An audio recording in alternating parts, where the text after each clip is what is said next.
My son sent me a box of imported artisanal cookies. The next day, he called and asked, "Mum, have you eaten the cookies yet?"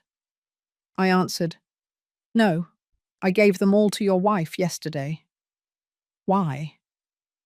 I heard a scream on the other end of the line. "No, no, what did you do?" And it was in that moment that I knew something terrible was about to be revealed. Something that would change my life forever. Something that would make me understand that my own son had planned my death. My name is Evelyn. I am 71 years old.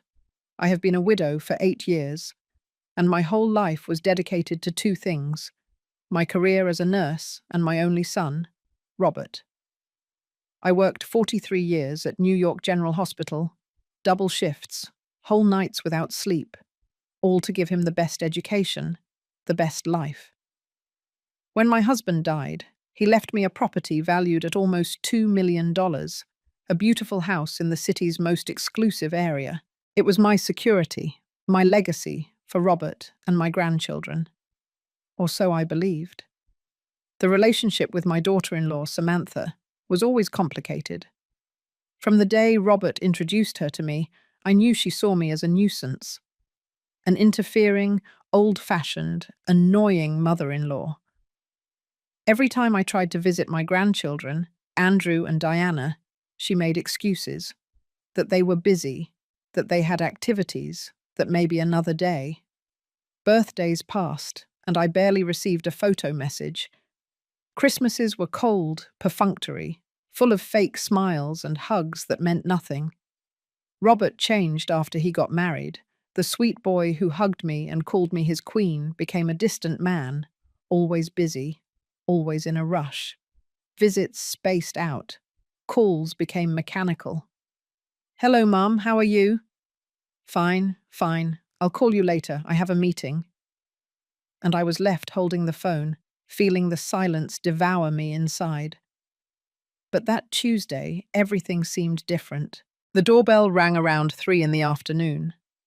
I opened the door and found a messenger with an elegant package, wrapped in shiny gold paper with a wine-coloured bow. The box was heavy, about the size of a shoebox, and had a label that read, "From France, with love."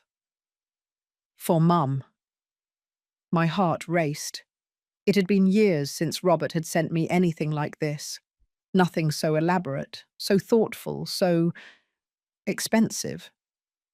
I signed the receipt and walked into the living room with trembling hands. I placed the box on the coffee table and sat across from it, just observing it. The paper crackled under my fingers when I began to unwrap it carefully, as if it were a fragile treasure.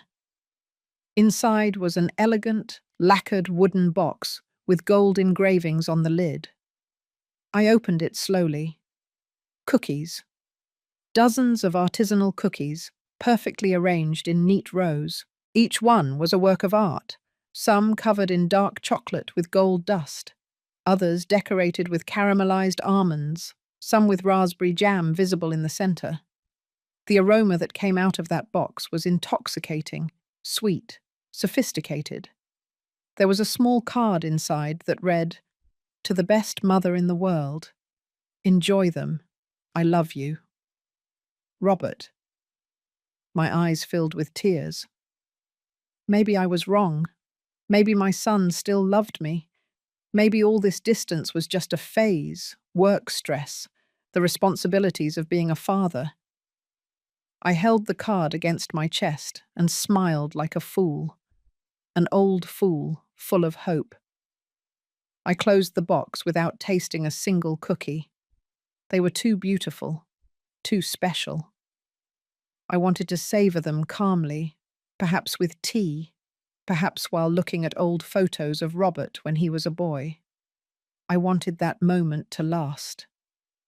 The next day, Wednesday, Samantha showed up at my door unannounced. That was already strange. Samantha never visited me. Never. But there she was, with a smile that didn't reach her eyes, wearing a beige dress and high heels, as if she had just come from some important meeting. Evelyn, she said, and her voice sounded strangely kind, almost forced. Can I come in? I need to talk to you. I let her in, confused, cautious. We sat in the living room and she looked around with that expression she always had, as if evaluating, judging. Look, she began, crossing her legs. I know things between us haven't been easy, and I want to change that. The children miss you. I want us to be closer too. I didn't believe a word of it. But something in me, that pathetic part that still wanted to be loved, that still wanted to belong to that family, decided to give her a chance. I'm glad to hear that, I replied, although my voice sounded doubtful even to me. She smiled, and it was then that she saw the box of cookies on the table. Her eyes lit up. Oh, what is that?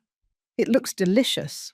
Robert sent them to me yesterday, I said proudly, still feeling that foolish warmth in my chest. They are from France. Artisanal. Samantha leaned closer to see, and something crossed her face. Surprise? Fear? I'm not sure, but it disappeared so fast that I thought I had imagined it. What a beautiful gesture from him, she murmured. He always thinks of you. And then, on a stupid impulse, in a desperate gesture to build a bridge, to win her over, to finally be accepted, I said the words that almost cost me my life. You know what? Take them. Take them all. For you and the children. I want you to enjoy them together. Samantha blinked. What? No, Evelyn, they are yours. Robert sent them to you. I insist, I said, pushing the box toward her. Please, it would be my honor. Besides, I shouldn't be eating so many sweets at my age. You will enjoy them more. She hesitated, looking at the box as if it were something dangerous.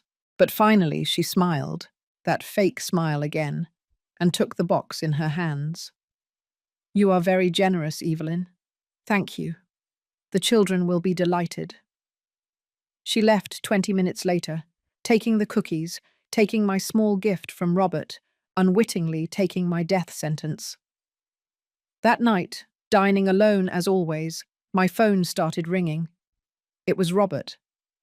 I got excited. Maybe he was calling to ask me if I liked the cookies, to hear my thanks, to have one of those long conversations we no longer had. I answered with joy. Son, what a beautiful gift. The cookies are… Mum, he interrupted me, and his voice sounded strange, tense, almost hysterical. The cookies, did you eat them yet? I was silent for a moment, confused by his tone. What? No, did you eat them or not? His voice went up an octave, desperate. No, Robert. I gave them to Samantha yesterday when she came to visit me. I wanted to do something nice for her and the children. No. What did you do? The scream was so loud I had to pull the phone away from my ear. I felt my stomach clench as fear began to crawl up my back like a poisonous spider. Robert, what's wrong? What is happening? Silence. A terrifying silence. And then his broken voice. Oh my God. Oh my God. How many did she eat? Did she eat? Did the children eat? I don't know. The line went dead. My hands were shaking so much that the phone fell to the floor. I picked it up clumsily and dialed Robert's number once, twice, 3 times. Nothing. Voicemail. I called Samantha. Voicemail too. Panic began to squeeze my chest like an iron claw. What was in those cookies? Why did Robert sound so desperate, so terrified? I put on my coat with trembling fingers and grabbed my car keys. I drove toward Robert's house like a maniac, running 2 red lights, feeling my heart beat so hard I thought it would explode. The drive that usually took 20 minutes I made in 11. When I arrived, there was an ambulance parked in front of the house, the red and white lights illuminating the whole street like a flashing nightmare. I got out of the car without even locking it. I ran toward the door. Paramedics were carrying out a stretcher. Samantha was there, pale as a corpse, with an oxygen mask covering her face, convulsing violently. Her eyes were rolled back. Foam was coming out of the corners of her lips. Andrew and Diana were crying at the entrance, hugging each other, their faces full of terror. "Samantha!" I screamed, trying to get closer, but a paramedic stopped me. "Ma'am, stay back. Please." Robert appeared behind the children, and when our eyes met, I saw something I will never forget. It wasn't worry. It wasn't love. It was pure panic. Panic at having been discovered. I saw it in his dilated pupils, in the way his mouth trembled, in how he immediately avoided my gaze. "Robert, what happened?" My voice was barely a choked whisper. "The cookies," he said in a hollow, mechanical voice. "She ate the cookies and she started feeling sick. Vomiting. Convulsions. She couldn't breathe." The paramedics loaded Samantha into the ambulance. One of them approached Robert. "Sir, we need to know exactly what your wife ate. Every detail matters. This looks like severe intoxication, possibly poisoning." The word fell like a bomb. Poisoning. Robert stammered. "Cookies. Just cookies. Artisanal. From France. Where are they? We need to take them to the hospital for analysis." Robert ran into the house and came back with the wooden box, now half empty. The paramedics took it with gloves, put it in an evidence bag, and left with Samantha toward the hospital, the sirens piercing the night. I stood there, in the middle of the street, surrounded by the crying of my grandchildren, looking at my son, and something inside me broke. "Robert," I said slowly, "what was in those cookies?" "I don't know, Mum." His voice sounded fake, rehearsed. "Liar." I took a step toward him. "Your reaction on the phone. Your desperation. Did you know something was wrong with those cookies? What was it?" "I don't know," he screamed, and the children flinched. "Maybe they went bad. Maybe there was a manufacturing error. I didn't. Why did you send them to me then?" My voice broke. "Why me?" We stared at each other. In that moment, under the artificial light of the street lamps, I saw a stranger. I didn't recognize the man in front of me. I didn't recognize his cold eyes, his tense jaw, the way his hands clenched into fists. "I have to go to the hospital," he finally said, avoiding my question. He took the children by the hands. "Stay here if you want, or go home, whatever you prefer." He left me there, alone, in the darkness. I drove back to my house in a state of shock, tears blurring my vision. I walked in, closed the door, and collapsed on the sofa. My mind was a whirlwind of unanswered questions, of horrible suspicions that I didn't want to accept. Had my son sent me poisoned cookies? Had my own son tried to kill me? No, it was impossible. Ridiculous. Robert loved me. He had to love me. I was his mother.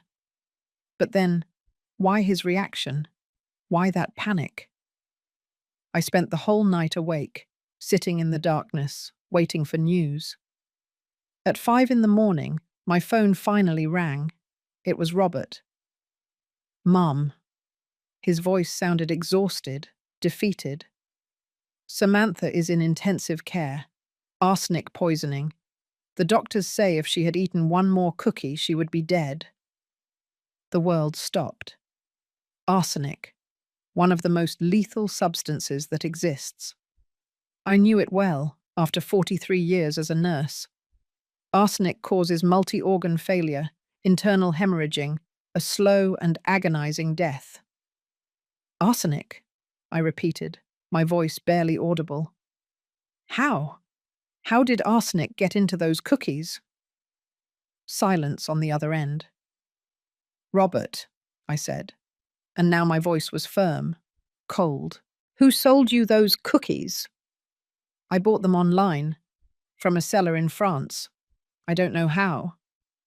Tell me the truth. Each word came out like a knife.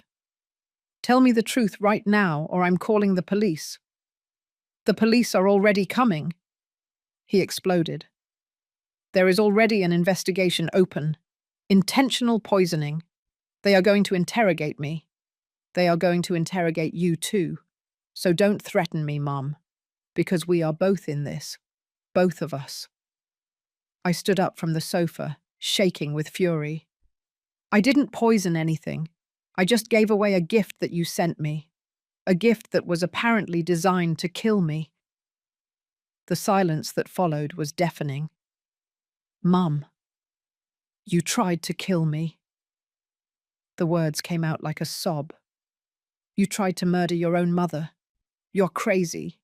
You're delusional. Why, Robert? Why would you want to see me dead? Don't say stupid thing. I would never. Then explain, I screamed. Explain why you sent poisoned cookies. Explain your hysterical reaction when I told you I had given them to Samantha. Explain why you knew exactly what was in those cookies. He hung up. He simply hung up the phone. I was left standing there, in the middle of my living room, holding the dead phone against my ear. And it was then that everything began to click.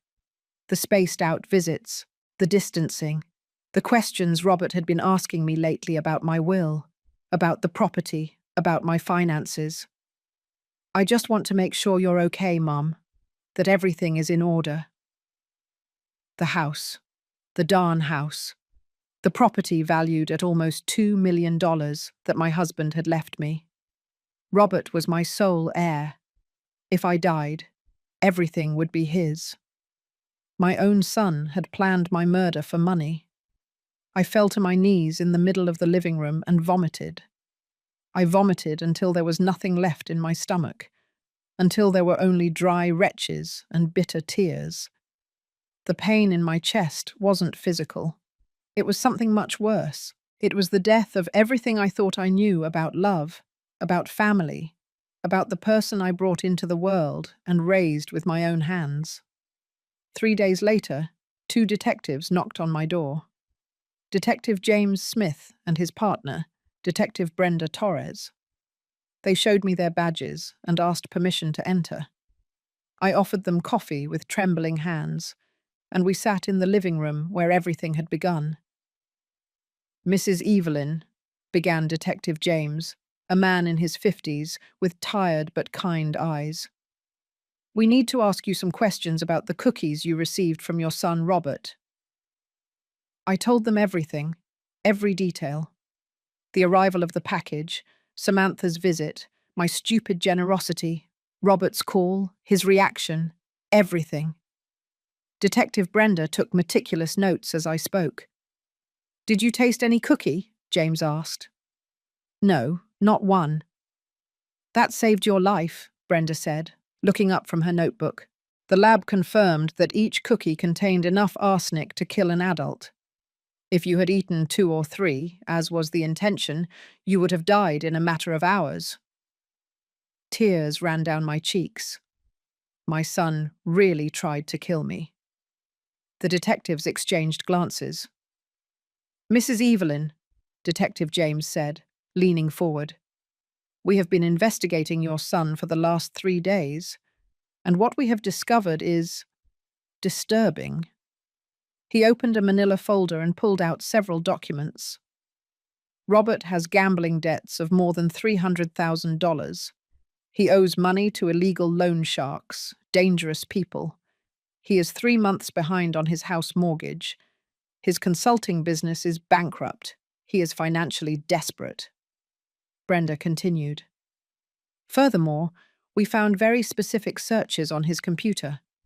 how to get arsenic without a trace, symptoms of arsenic poisoning in the elderly, how to make a death look natural, artisanal cookie suppliers in Europe. All of this dates back 3 months. I felt the floor open up beneath my feet. 3 months, I whispered. He has been planning to kill me for 3 months. It appears so, James confirmed. We also found messages on his phone with a contact saved as supplier. The conversations are coded, but they mention the special package for the old lady and make sure the dose is lethal but looks like a heart attack. Period. Oh my God. I brought my hands to my mouth. There's more, Brenda said, and her voice became softer, as if preparing me for another blow. We found falsified documents in his office, documents showing supposed authorizations signed by you to transfer the ownership of this house to his name. The signature is fake, but it is very well done. He planned to sell this property immediately after your death to pay off his debts. The room began to spin. I grabbed the arm of the sofa so I wouldn't fall. When are you going to arrest him? We already did, James replied. This morning, at 6. He is in custody right now. But we need your complete cooperation to build the case. Your testimony is crucial. I will do whatever is necessary, I said firmly, although inside I was shattered into 1,000 pieces. Whatever. The detectives left an hour later, leaving me with copies of some documents and a card with their direct numbers. I stayed sitting on the sofa, looking at those papers, seeing the cold, brutal evidence that my son had wanted to murder me. Not out of rage, not out of madness, not out of a fit of violence, but for money. Cold, calculated, premeditated murder for $2 million. That night I didn't sleep. I didn't eat. I just sat in the darkness, replaying every moment of the last few years in my mind. Every time Robert asked about my finances. Every time he suggested that I should get my affairs in order. Every time he mentioned how expensive life was, how difficult it was to support a family. All those conversations now had a sinister, poisonous meaning. The next day, Samantha woke up in the hospital. The doctors said it was a miracle. She had eaten only 2 cookies before the bitter taste made her stop. 2 cookies, enough to almost kill her, but not enough to succeed. I spent the whole day at the hospital, sitting in the waiting room, not daring to go in. What would I say to her? How would I look into the eyes of the woman who almost died because of me? But it was she who sought me out. A nurse came out and told me that Samantha wanted to see me. I walked toward her room with trembling legs. She was lying in bed, pale, haggard, connected to multiple machines. Her eyes, however, burned with an intensity that scared me. "Evelyn," she said in a hoarse voice, "sit down." I sat in the chair next to her bed, my hands clasped in my lap, not daring to look directly at her. "The detectives told me everything," she continued. "The cookies were for you. Robert wanted to kill you. And I almost died in your place." "I'm sorry," I whispered, and tears began to fall. "I am so sorry, Samantha. If I had known, if I had suspected anything, it's not your fault." Her voice was hard, cutting. "The fault is with that monster I married. That man who slept next to me every night while planning to murder his own mother. That man who kissed me on the forehead while I was almost dying from his poison." She was quiet for a moment, and I saw her hands clench into fists on the white sheets. "The detectives also told me about his debts, about his lies. You know what else they found out?" She looked directly at me now. "He has a mistress, a woman named Carol, 26 years old.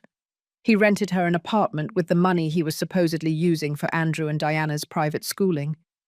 He has been lying about everything. I felt nauseous again.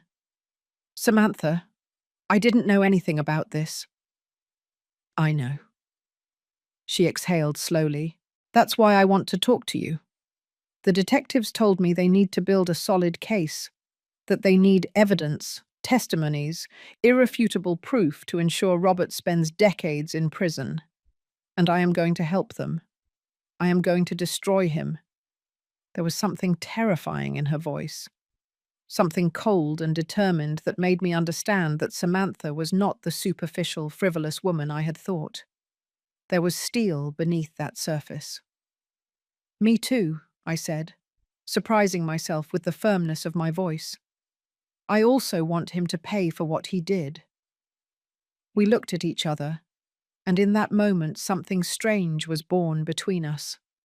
An alliance, a sisterhood forged in betrayal and pain. Samantha left the hospital a week later. The doctors said she had suffered permanent kidney damage, that she would have to take medication for the rest of her life, that she would never be completely the same. But she was alive, and she was furious.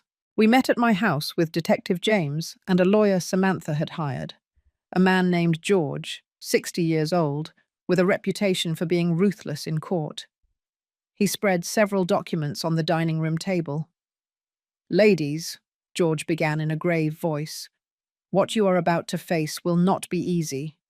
Robert has already hired one of the best defense attorneys in the city. He will try to paint himself as a victim, as someone who was deceived by a fraudulent supplier. He will say he had no idea the cookies were poisoned. He will invent any lie to save himself." "How strong is the case?" Samantha asked, her voice already firmer than a week ago. "Very strong," Detective James replied. "We have the internet searches, the messages with the supplier, the falsified documents, the forensic analysis of the cookies showing intentional poisoning with lethal doses, and the clear motive, massive debts, and a multi-million-dollar inheritance. But we need more." "What else do you need?" I asked. George looked at me intently. "We need both of you to testify. We need you to tell your story in front of a jury. We need the world to see the monster Robert truly is." "I'll do it," I said immediately. "Me too," Samantha added. "Good," George nodded. "Because this is going to be public. The media is already following the case. Millionaire son tries to poison elderly mother. It's a juicy headline. They are going to dig into your lives.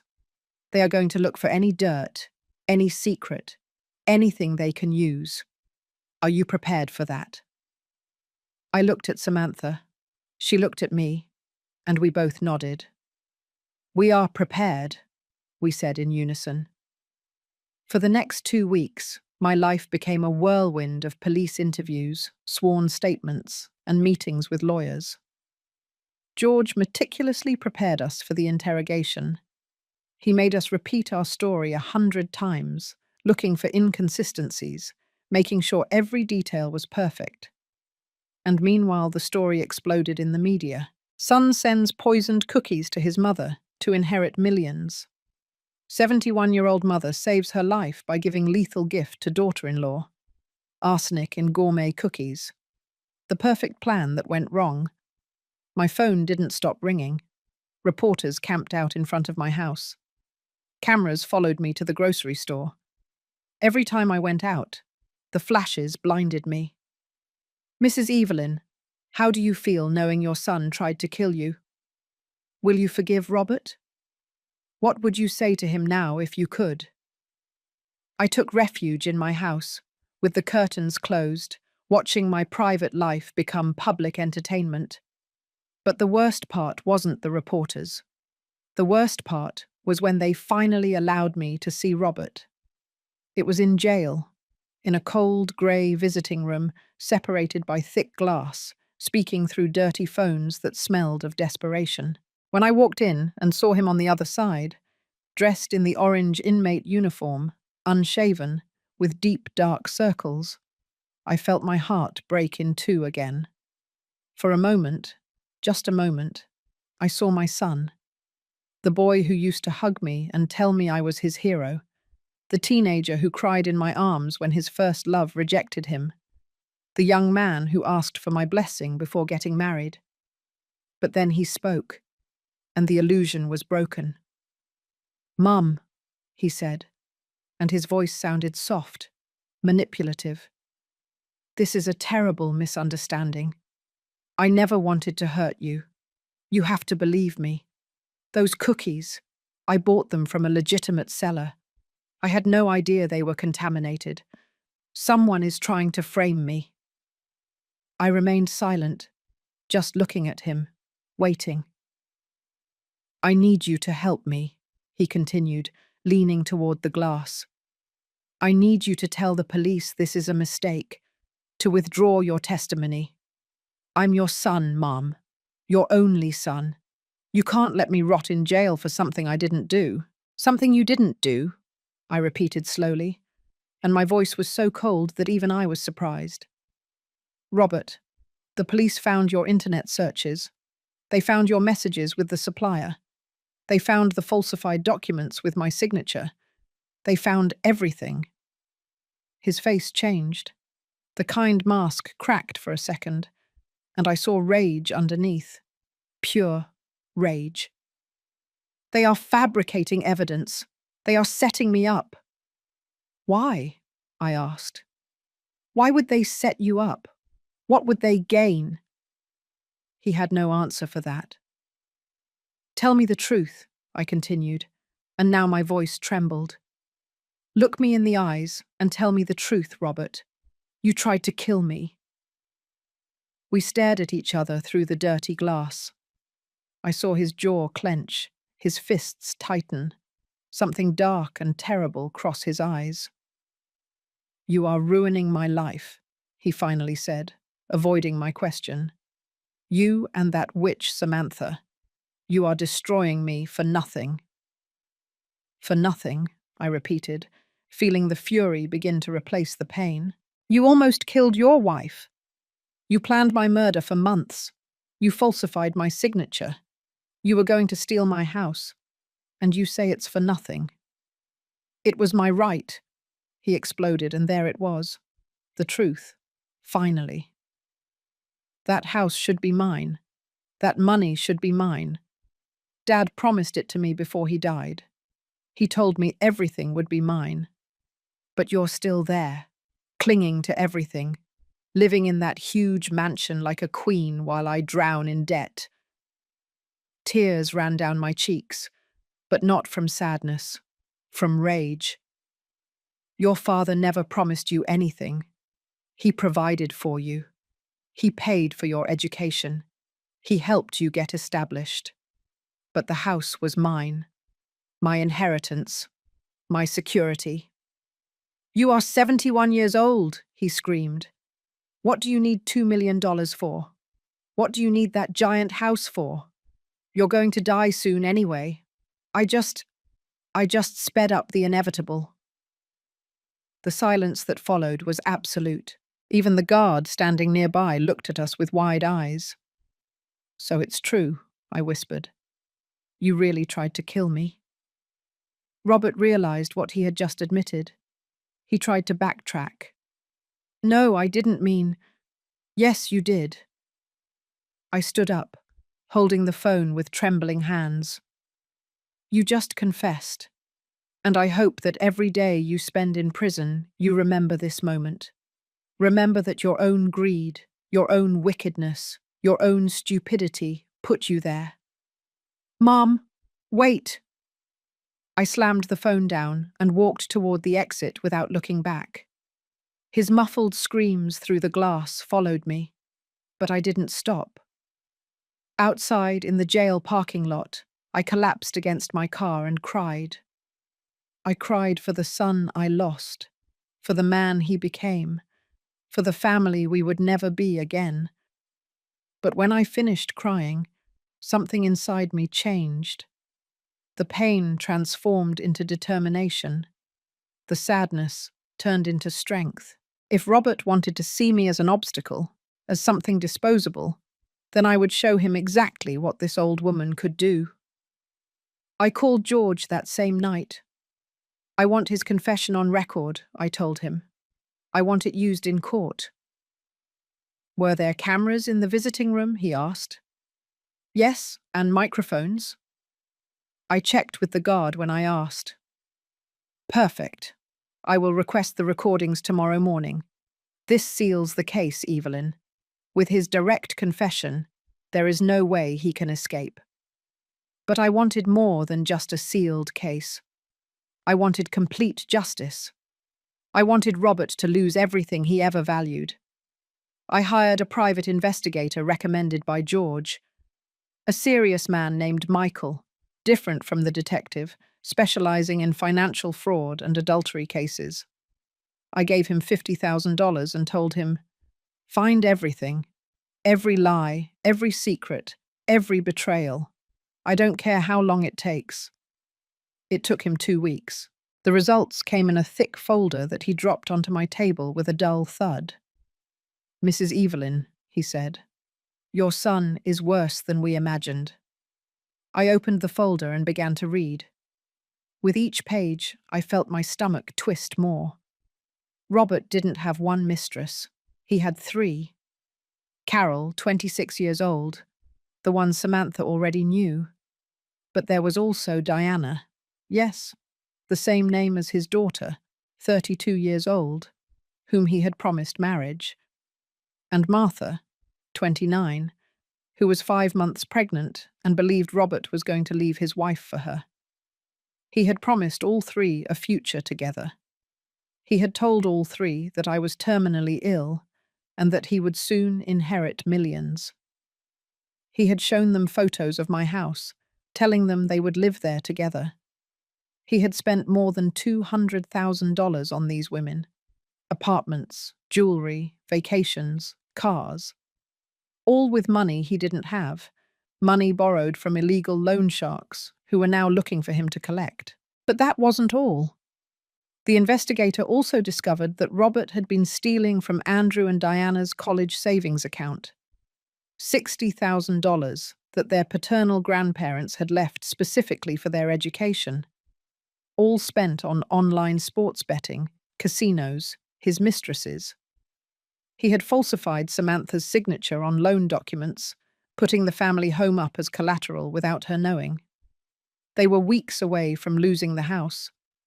And worst of all, he had taken out a life insurance policy on me without my knowledge, using falsified documents. A policy for $500,000. If I had died, he would have received my house valued at $2 million plus $500,000 from the insurance. $2.5 million. That was the price of my life to my son. I closed the folder with trembling hands. Is this admissible in court? I asked. Every page, the investigator confirmed. Everything is documented with receipts, bank statements, contracts, text messages, recordings. It's airtight. Good. I stood up, feeling the rage fill me with energy. Then we are going to use everything. I called Samantha immediately. She came to my house that same afternoon, still weak but walking better. I showed her everything. I watched her face go from confusion to shock, from shock to fury, from fury to something cold and calculated. That son of a bitch, she murmured, reading about his multiple lovers. That damned son of a bitch. There's more, I said, pointing to the section on the children's account. When she finished reading, Samantha closed the folder slowly and looked at me with eyes that burned with determination. I am going to destroy him, she said in a quiet but lethal voice. I don't just want him to go to prison. I want him to lose everything. His reputation, his freedom, his children, his future. Everything. Me too, I replied.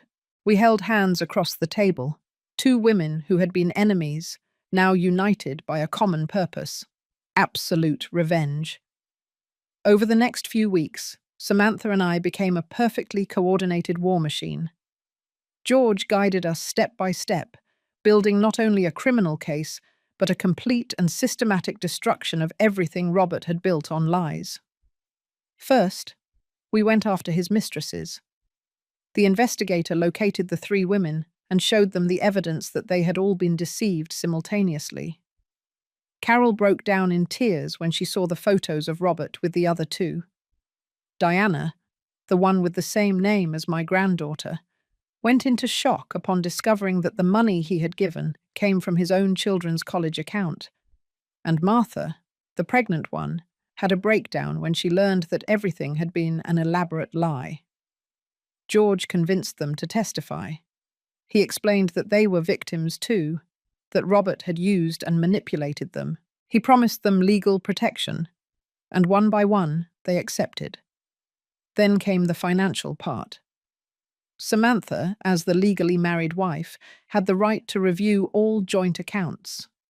With the help of a forensic accountant, we uncovered every suspicious transaction, every unauthorized withdrawal, every fraudulent loan.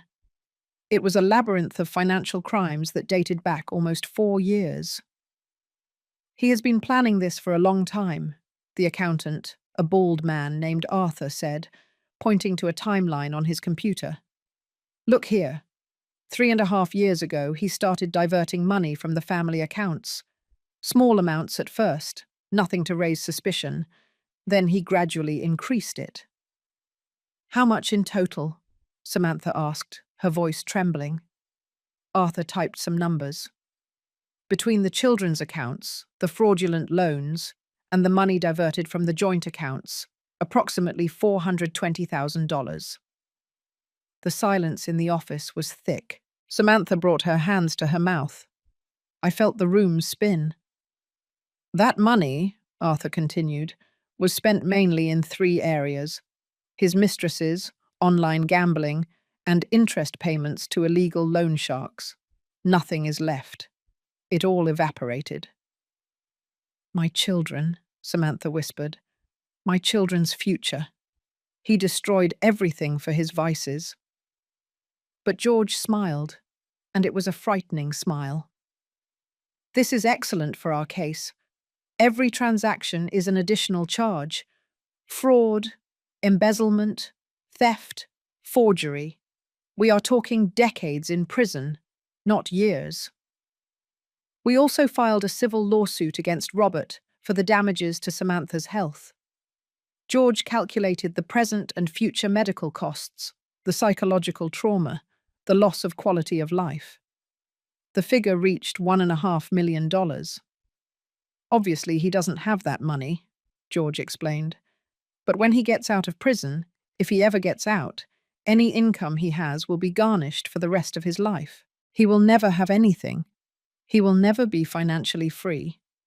The satisfaction I felt hearing that should have embarrassed me. But it didn't. After what Robert had tried to do to me, after what he did to Samantha, to his own children, to those innocent women, he deserved every bit of suffering that awaited him. Meanwhile, the story continued to grow in the media. It was no longer just local news. National channels had picked it up. True crime shows contacted us to make documentaries. Psychologists appeared on television as analyzing Robert's mind, diagnosing him with narcissism, sociopathy, a total lack of empathy. And then, Robert made his biggest mistake. From jail, he managed to have someone post on his behalf on social media. A long, detailed post where he painted himself as the victim. He said that I was a manipulative, controlling mother who had never really loved him. That Samantha was a frigid, useless wife who had pushed him to seek comfort in other women. That all of this was a conspiracy to steal his legitimate inheritance. The post went viral, but not in the way he expected. People tore him apart in the comments. Hundreds, thousands of people calling him a monster, a coward, human garbage. Women's groups organized protests outside the jail, demanding the maximum sentence. The hashtags, Justice for Evelyn and hashtag Rot in Prison, trended for days. A news channel asked me for a live interview. George advised me to accept. It's your chance to control the narrative, he said. Show the world who you really are. The interview was in an elegant studio, in front of millions of viewers. The host, a woman named Sharon, different from the mistress, treated me with respect and compassion. She asked me about my life as a nurse, about raising Robert as a single mother after my husband died, about the moment I discovered the truth. I spoke with brutal honesty. No fake tears, no unnecessary drama, just the truth. I told the world how it feels to know that the person you carried in your womb, who you fed, loved unconditionally, planned your murder for money. Would you ever forgive him? Sharon asked at the end. I thought about it for a long moment. Forgiveness, I said slowly, is not something that is owed by default. It is earned with genuine repentance, with real change, with reparation for the harm caused. Robert has shown none of that. He has only shown rage at being caught. So no, I will not forgive him. Not now. Maybe never. The clip of that response was played millions of times. I became, unintentionally, a symbol, a representation of all the elderly people who suffer abuse from their own family members. A voice for the silenced. Offers began to pour in. Publishers wanted me to write a book.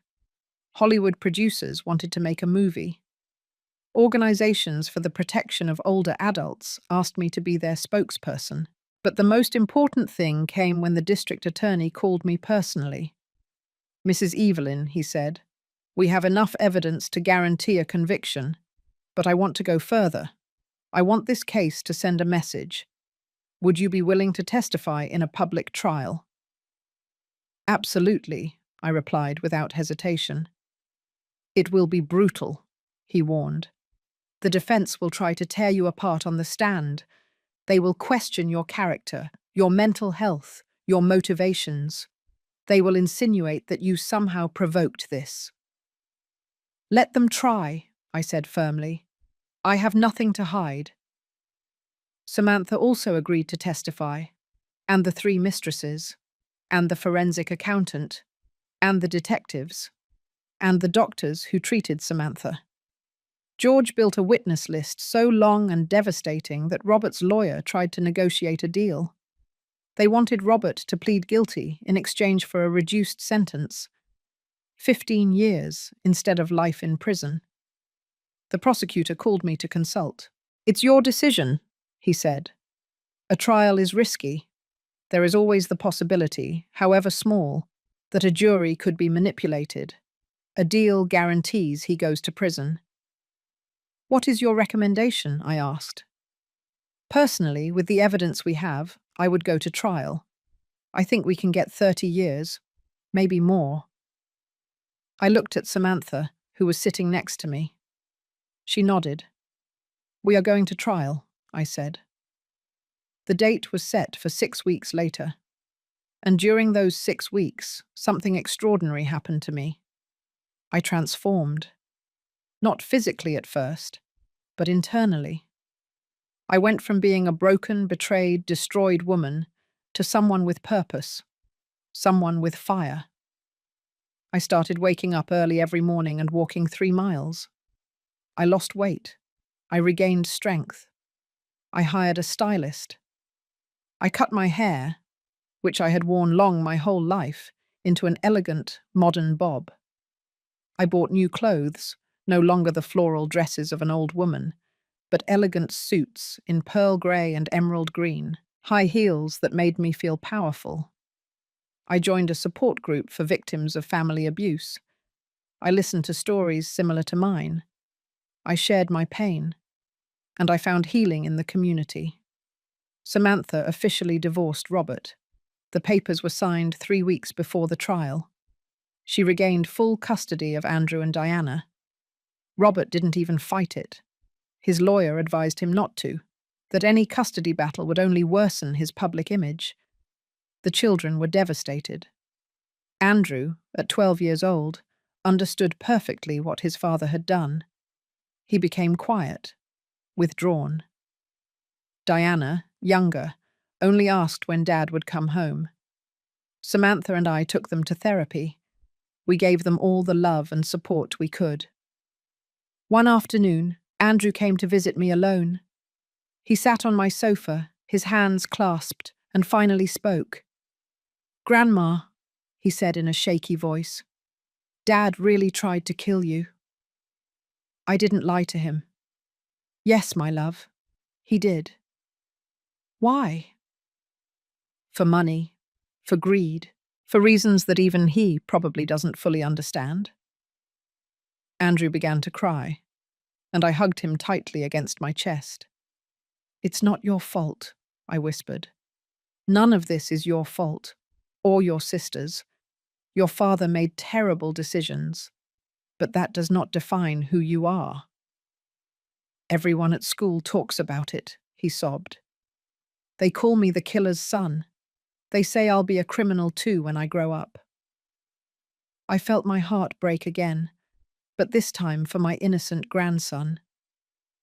"Listen to me carefully, Andrew," I said, lifting his face so he would look at me. "You are not your father. You have the chance to be different, better, stronger, and I will be here to help you, always." He hugged me tighter, and we stayed like that for a long time.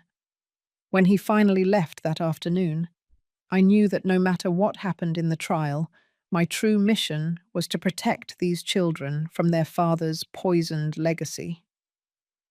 The days before the trial were a whirlwind. George prepared us intensely. He made us practice our testimony over and over.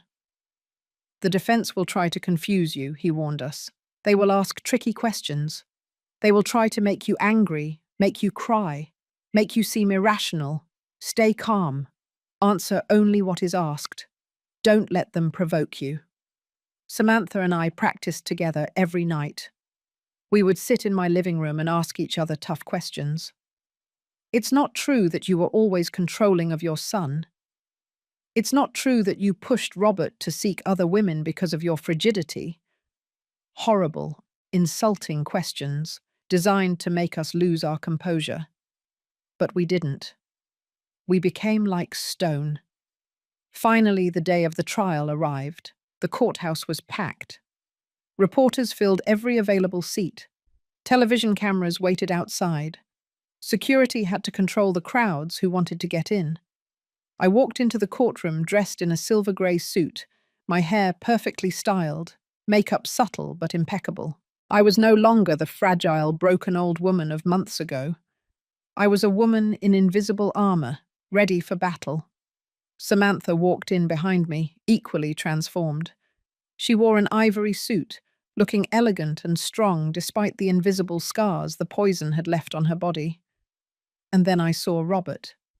He was sitting at the defense table, dressed in a charcoal suit that his lawyer had probably loaned him, trying to look respectable. But he couldn't hide the weight he had lost, the deep, dark circles, the way his hands trembled slightly. When our eyes met, he tried to smile, a sad, pleading smile, as if saying, "Mum, help me." I simply looked at him coldly and took my seat behind the prosecutor. The judge entered, an older man named Michael, coincidentally the same name as my investigator, with a reputation for being fair but severe. The trial began with opening arguments. The prosecutor, a young, hungry man named David, presented the case with surgical precision. "Ladies and gentlemen of the jury," he began, "this is a case about the deepest betrayal that can exist. A son who meticulously planned, for months, the murder of his own mother. Not for self-defense, not out of madness, not out of passion, but for $2.5 million.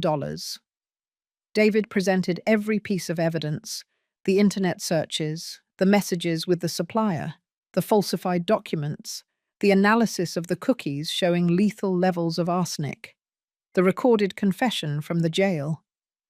Each image projected on the big screen was one more nail in Robert's coffin. Then came the defense attorney, an older, calculating man named Arthur, who tried to paint Robert as a victim of circumstances. My client, he said in a smooth voice, is a man who made mistakes, yes.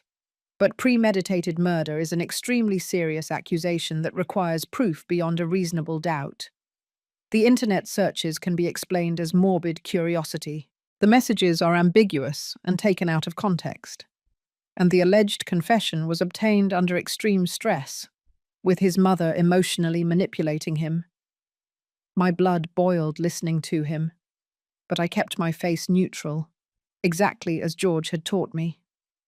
The first few days of the trial consisted of technical testimonies: the detective who investigated the case, the toxicologist who analyzed the cookies, the forensic specialist who explained to the jury exactly how arsenic kills, slowly and painfully, causing multiple organ failure.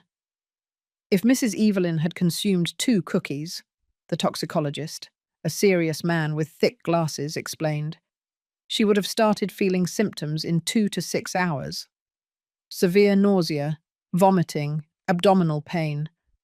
In 24 hours, she would be in kidney failure. In 48 hours, she probably would have died. And due to her age and pre-existing conditions, common in people over 70, the death would have been easily attributed to natural causes without an exhaustive autopsy.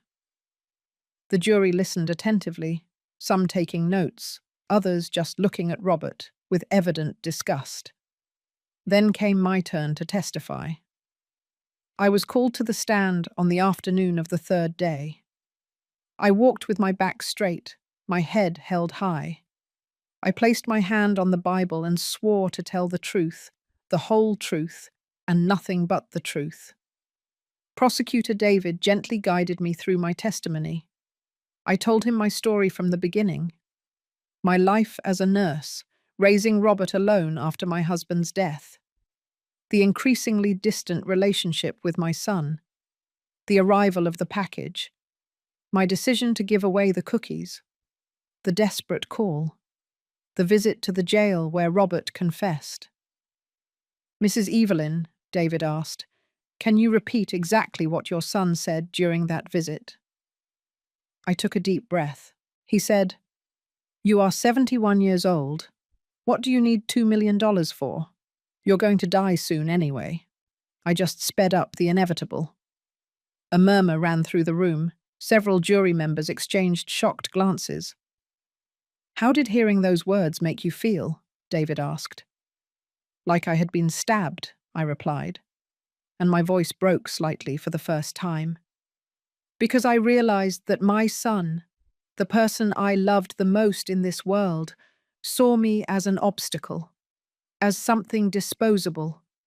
My life had no value to him beyond the money he could inherit. "Thank you, Mrs. Evelyn," David said softly. "Your witness." Defense attorney Arthur slowly rose, like a predator stalking his prey. He approached the stand with a false smile.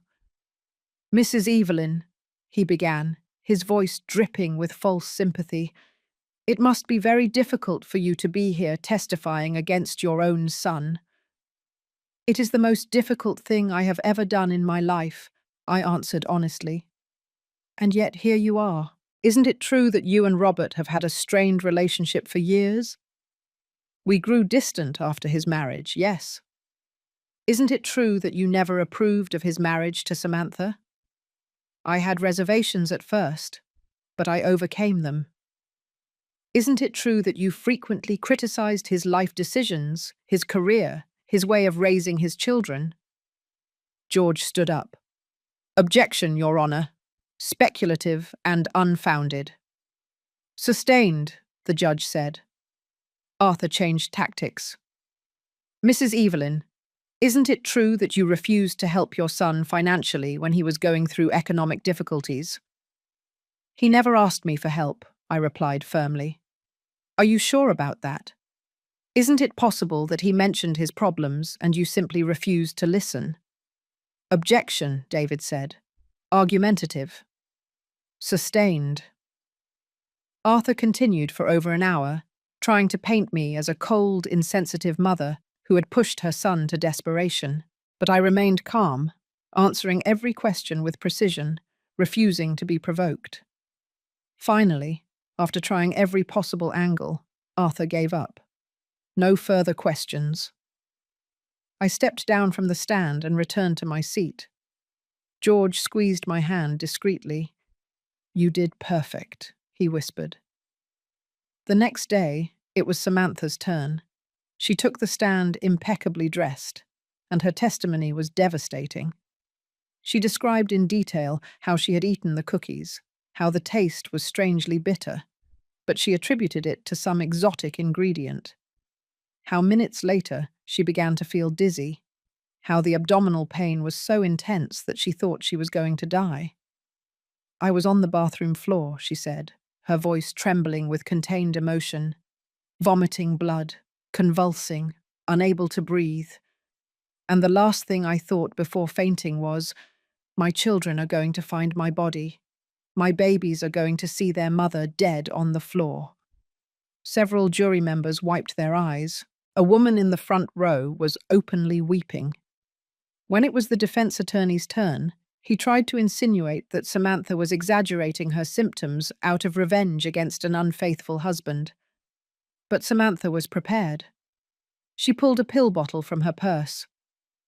"These," she said firmly, holding them up for everyone to see, "are the medications I have to take 3 times a day for the rest of my life because of the permanent kidney damage caused by the arsenic. Do you want me to also show you the medical reports detailing my chronic renal insufficiency, or the hospital bills for $180,000? The defense attorney backed away. No further questions. Then came the mistresses. One by one, Carol, Diana, and Martha took the stand and told almost identical stories of manipulation and deceit. Robert had promised them all a golden future financed by my impending death. Carol cried as she explained how Robert had shown her photos of my house, telling her it would soon be theirs. "He told me his mother was terminally ill with cancer," she sobbed, "that it was only a matter of months, that after she passed away, he would inherit everything and we would get married." Martha, the pregnant woman, was the most shocking. Her belly was now prominent at 7 months. "He wanted me to have an abortion," she said in a broken voice, "because the baby would ruin his plans. He said that after he sorted out his mother's business, we would have all the children we wanted. But he needed that money first." The jury looked at Robert with absolute contempt. He kept his head down, unable to look any of these women in the eyes. But the most devastating evidence came from the forensic accountant, Arthur. He presented a detailed analysis of every financial transaction Robert had made over the last 4 years. On giant screens, he showed exactly how he had stolen from his children's college account, how he had falsified loans, how he had spent every dollar on vices and mistresses. "In total," Arthur concluded, adjusting his glasses, "Mr. Robert defrauded approximately $420,000 from his own family. Additionally, he took out a fraudulent insurance policy on his mother's property for $500,000. His plan was to obtain $2.5 million in total, $2 million from his mother's property and $500,000 from the insurance." The prosecutor projected the recording of the jail visit. The room fell into absolute silence as everyone listened to Robert's voice. "You are 71 years old. What do you need $2 million for? You're going to die soon anyway. I just sped up the inevitable." When the recording ended, the silence was so thick you could cut it with a knife. I saw several jury members look at Robert with a mixture of horror and repulsion. The prosecutor rested his case after 8 days of demolishing testimony. Now it was the defense's turn to present its case. We expected Robert to testify, to try to explain himself, justify himself, lie. But his lawyer, wisely, decided not to put him on the stand. He knew that anything Robert said would only worsen his situation. Instead, the defense called a psychologist who tried to argue that Robert suffered from extreme financial stress that had affected his judgment. that he was not in his right mind when he planned the poisoning. The prosecutor tore him apart on cross-examination. "Doctor," David asked, "does financial stress cause someone to spend months meticulously planning a murder? Does it cause someone to investigate specific poisons, contact suppliers, falsify documents, take out fraudulent insurance policies? Is that lack of judgment or calculated premeditation?" The psychologist stammered. "Well, in extreme cases." "Answer the question, doctor. Was this lack of judgment or premeditation?" "Premeditation," he finally admitted. The defense had nothing else. After only 2 days, they rested their case. It was time for closing arguments. Prosecutor David stood in front of the jury and spoke for almost an hour, reviewing every piece of evidence, every testimony, building a case so airtight that it was impossible to find reasonable doubt. "Ladies and gentlemen," he concluded, his voice echoing in the silence of the room, "Robert is not a victim of circumstances. He is a predator who saw his own mother as a source of money, who planned her death coldly, calculatedly, without remorse. He only regrets being caught. And if you do not stop him here, if you do not send the message that this type of evil will not be tolerated, then we are saying that it is okay to kill your mother for money, that it is okay to accidentally poison your wife while trying to murder your parent, that the value of a human life is simply the money you can extract from it." Defense attorney Arthur did his best, but it was like trying to empty the ocean with a spoon. He argued reasonable doubt, but without offering any credible alternative explanation for the mountain of evidence. The judge gave instructions to the jury, and they retired to deliberate. George told me it could take days, maybe a week, depending on how thorough they were. It took 3 hours. 3 hours to decide my son's fate. When the bailiff announced that the jury had reached a verdict, my heart started beating so hard I thought everyone could hear it. Samantha took my hand and squeezed it tightly. We re-entered the courtroom. The jury took their seats. Judge Michael asked, "Have you reached a verdict?" The foreman, a middle-aged man with a serious expression, stood up. "Yes, Your Honor. How do you find the defendant on the charge of attempted murder in the first degree against Evelyn Smith?" "Guilty." The word fell like a hammer. Robert closed his eyes. His lawyer put a hand on his shoulder. "How do you find the defendant on the charge of attempted murder in the first degree against Samantha Torres?" "Guilty." "How do you find the defendant on multiple charges of fraud, forgery, and embezzlement?" "Guilty on all counts." One by one, 17 charges in total, and the verdict was the same every time. Guilty, guilty, guilty. Samantha began to cry silently next to me. I remained motionless, without tears, only feeling a strange emptiness where the pain had been before. Justice. Finally, justice. The judge set the sentencing date for 3 weeks later. Robert was escorted out of the courtroom, and for the first time I saw him truly broken. He was no longer the arrogant man who had looked at me with contempt in jail.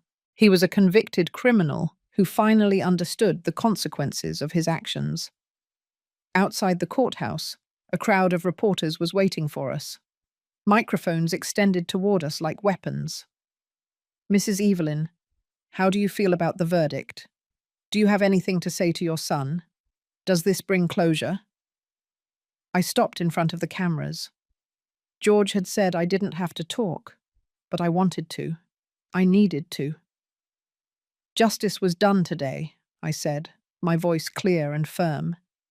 "Not just for me, but for all victims of family abuse. For all the elderly who are seen as disposable by their own children. For all the people who suffer in silence because society tells them they must forgive family no matter what. Family love is not unconditional when that love is used as a weapon. And today, a brave jury said enough. Will you forgive your son? A reporter shouted. Forgiveness, I replied, is something that is earned.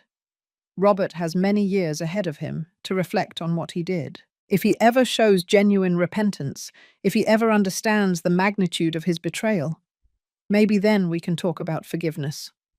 But that day is not today. The 3 weeks until sentencing passed in a whirlwind. The story continued to grow. Now there were documentaries in production, books being written, podcasts dedicated to the case. I became an involuntary public figure. But I also started something new. With the advance money from a book I had agreed to write, I established a foundation. I called it Voices of Wisdom, dedicated to protecting older adults from financial and physical abuse by their family members. I hired pro bono lawyers, social workers, counselors. We created a hotline to report abuse. In the first 2 weeks, we received over 500 calls. Samantha joined as co-founder. Together, 2 women who had been enemies, we built something beautiful from our shared tragedy. Finally, the day of the sentencing arrived. The courtroom was even more crowded than during the trial. Judge Michael entered and we all stood up. Robert was brought in, looking thinner, older, defeated. The judge reviewed the documents in front of him. Mr. Robert, he began, his grave voice resonating in the room. I have carefully reviewed this case. I have read every testimony. I have examined every piece of evidence. And I must say that in my 32 years as a judge, I have rarely seen a case of family betrayal so calculated, so cold, so completely devoid of humanity. You did not act on impulse, the judge continued, looking directly at Robert. You did not act in a moment of weakness. For months, deliberately, systematically, you planned to murder the woman who gave you life. The woman who worked double shifts for years to give you education, opportunities, unconditional love. And you did it for money, for pure greed. The judge paused, letting his words sink in. Furthermore, your collateral actions are equally repulsive. You stole from your own children's college account, leaving them without an educational future. You defrauded your wife, falsified her signature, put your family home at risk. You manipulated and deceived multiple women. And when your plan failed, and you almost killed your wife instead of your mother, you showed no remorse, only rage at being discovered. Robert kept his head down, his shoulders trembling slightly. The law allows me some discretion in sentencing, Judge Michael said. But in this case, I find no mitigating circumstances, no reason to show mercy. You represent the type of evil that society must repudiate with the greatest possible force. The judge raised his gavel. For the charges of attempted murder in the first degree against Evelyn Smith, I sentence you to 25 years in prison. For the attempted murder in the first degree against Samantha Torres, another 25 years. These are to be served consecutively, not concurrently. In total, 50 years in state prison. A murmur ran through the room. 50 years. Robert was 45. He would be 95 when he got out, if he lived that long. Additionally, the judge continued, for the multiple charges of fraud, forgery, and embezzlement, I add another 10 years, also consecutive. Total sentence, 60 years in prison, with no possibility of parole for a minimum of 40 years. The gavel fell with a bang that resonated like thunder. Robert slumped in his chair. His lawyer tried to hold him up. I heard a choked sob escape his throat. But I felt nothing. Not satisfaction, not sadness, not relief. Just emptiness. The bailiffs lifted him to take him away. At the last moment, Robert turned his head and looked at me. His eyes were red, filled with tears. He moved his lips silently. I'm sorry. I simply looked at him, expressionless, and looked away. Outside the courthouse, the crowd was even larger than after the verdict. Cameras, microphones, people shouting questions. But this time, Samantha spoke first. "Today, my son and daughter recovered some justice," she said firmly. "Their father betrayed them in the most horrible way possible. He stole their education, their security, their innocence. But he will not steal their future. Evelyn and I will make sure of that." Then it was my turn. 60 years, I said simply.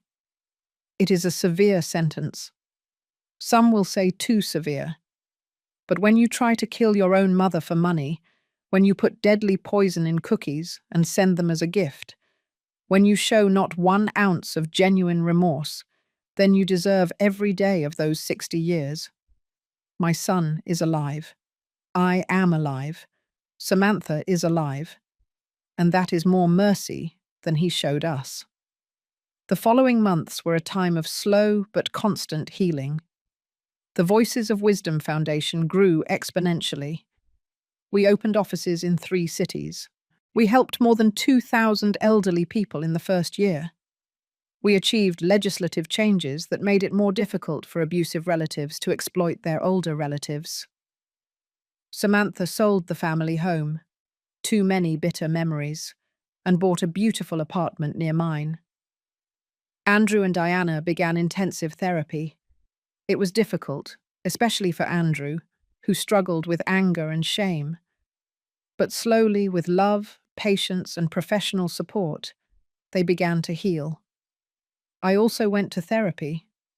A kind therapist named Mark, yet another Mark in my life, helped me process the trauma of the betrayal. "The pain never completely disappears," he told me in one session. "But you will learn to live with it, to turn it into something that strengthens you instead of destroying you." And he was right.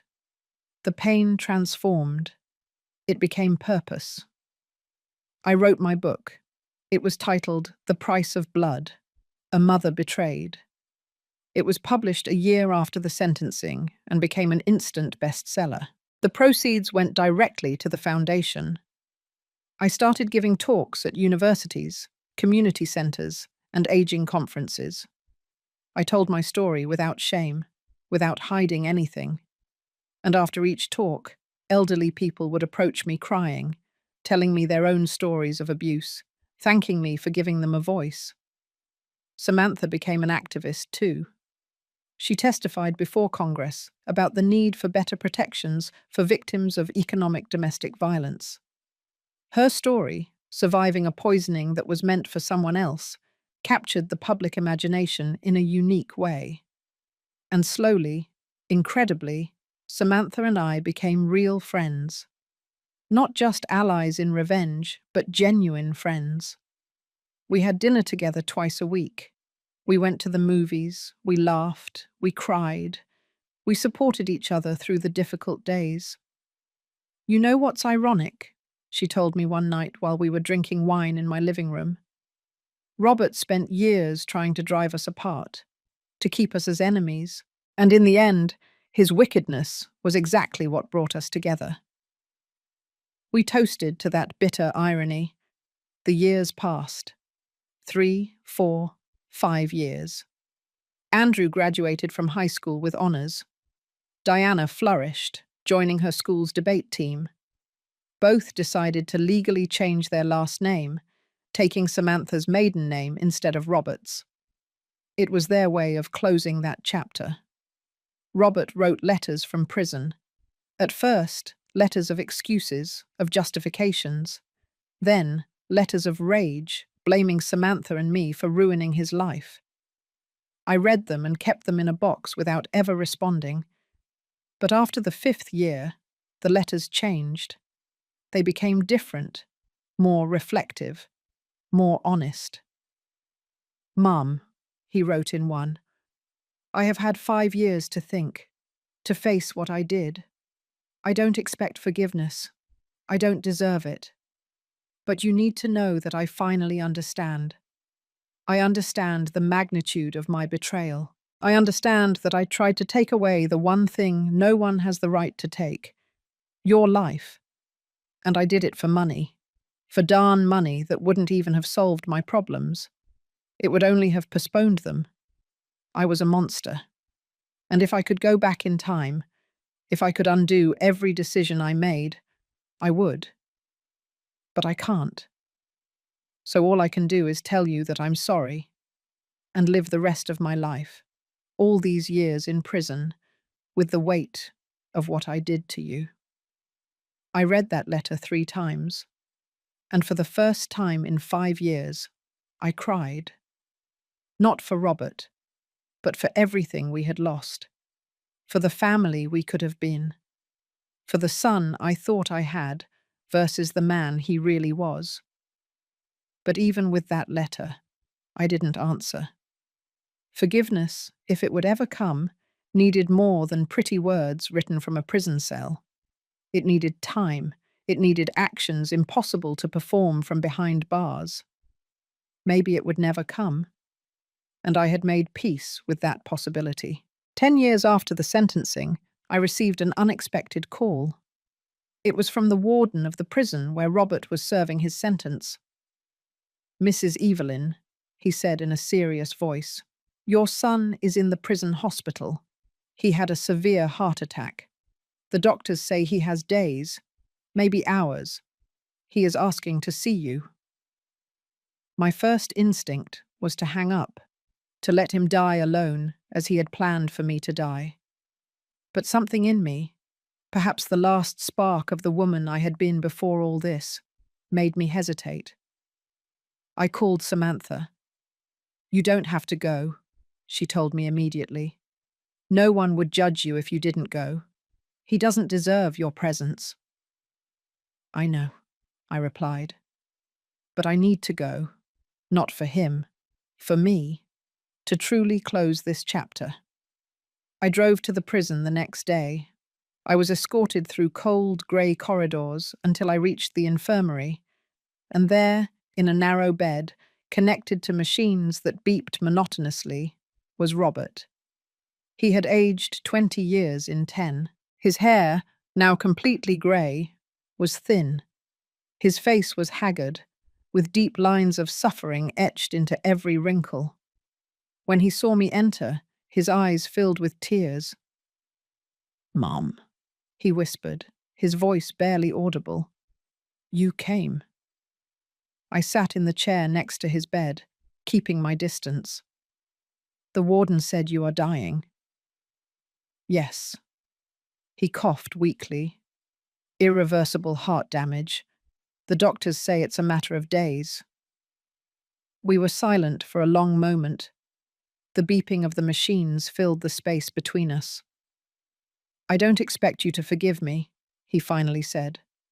"I know I don't have that right, but I needed to see you one last time. I needed you to know that these 10 years changed me. Prison took everything from me, my freedom, my pride, my identity, but it gave me something too, clarity, time to face the monster I had become." "And?" I asked coldly. "What did you discover?" "That I was a coward," he replied, tears rolling down his sunken cheeks. "A selfish coward who valued money more than human life, who valued my comfort more than my mother's love. I tried to kill you. Mum, I put poison in cookies that I sent you as a gift, and I almost killed Samantha in the process. I destroyed my own children, all for greed." His voice completely broke. "I have had 10 years to relive that moment every night, to imagine how you would have died, to imagine your last moments of agony. And every night I wake up screaming, because I understand that was my plan. I was going to cause you that agony, your own son." I looked at him, this broken man who was once my baby, and I felt nothing. Neither rage, nor sadness, nor even satisfaction for his suffering. Just a weary emptiness. "Robert," I said slowly, "I appreciate your words. And maybe they are genuine. Maybe you really have changed. But forgiveness is not something I can give you right now. Maybe never, because the harm you caused wasn't just to me. It was to Samantha, who almost died and will now live with permanent kidney damage. It was to Andrew and Diana, who lost their father and had to carry the shame of your crime. It was to those 3 women you manipulated and used. I know, he sobbed. I know. But, I continued, and my voice softened slightly, I will tell you this. I hope you find peace before the end. I hope these last few days are not filled with terror, but with acceptance. And I hope that in your next life, if there is such a thing, you will be better than you were in this one. I stood up to leave. Mum, he called weakly. Andrew and Diana, are they okay? A small smile touched my lips. They are more than okay. Andrew is in college studying law. He wants to be a prosecutor, specializing in victim protection. Diana is in high school, captain of the debate team. They are both brilliant, kind, strong. Samantha and I made sure of that. Thank you, he whispered. Thank you for giving them what I couldn't. Goodbye, Robert, I said, and walked toward the door. Mum, he called one last time. I love you. I always loved you, even when my greed blinded me. Please believe me that at least. I stopped at the door without turning around. Maybe you did love me, I said softly, but not enough. And that is the tragedy of all this.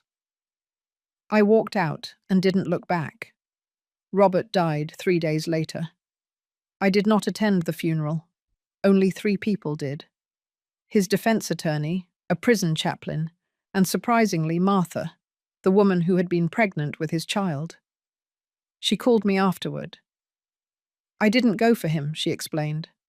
I went because my son, who is now 10 years old, deserves to know that his biological father received a dignified burial, even if he was a monster. But I want you to know, Mrs. Evelyn, that my son carries my last name, not Robert's, and he will never know the complete truth about his father until he is old enough to process it. You are a good mother, I told her sincerely.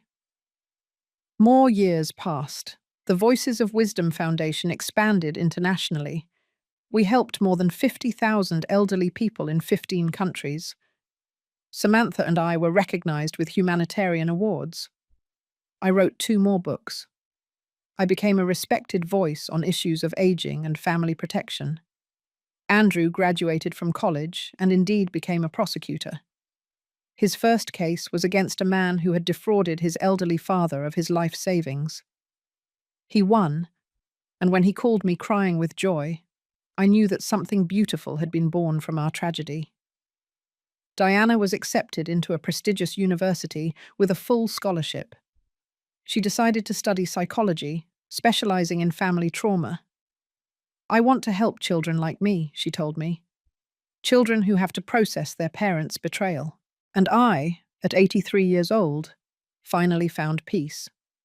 Not a peace that erased the pain, but one that integrated it. One that transformed it into purpose, into strength, into a legacy.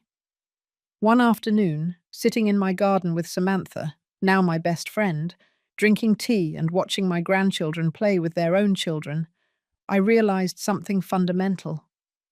Robert wanted to kill me to take my life, my house, my money. But he failed. And in his failure, he inadvertently gave me something more valuable, a renewed purpose. A second family in Samantha.